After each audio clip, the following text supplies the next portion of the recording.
inshore. Hey everybody, it's Captain Drew Cavanaugh here from Florida Inshore Fishing Charters, and today I'm going to do a review over the ACR ResQLink ACR 2922 model PLB 425.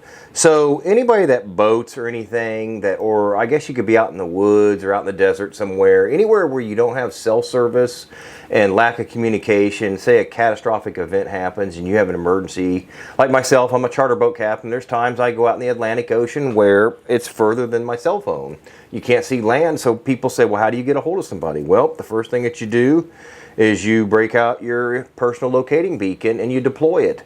So this is a device that, like I said, you hope you never have to use. I'm glad I have it. It's like a fire extinguisher. I'm glad it's there. I never want to use it. A flare gun, I'm glad it's there. Never want to use it, but I'm glad it's there if I need it. The same thing with one of these. It's worth its weight in gold. If you're going to boat and whatnot, or I keep saying boating, but you could use it in many different situations.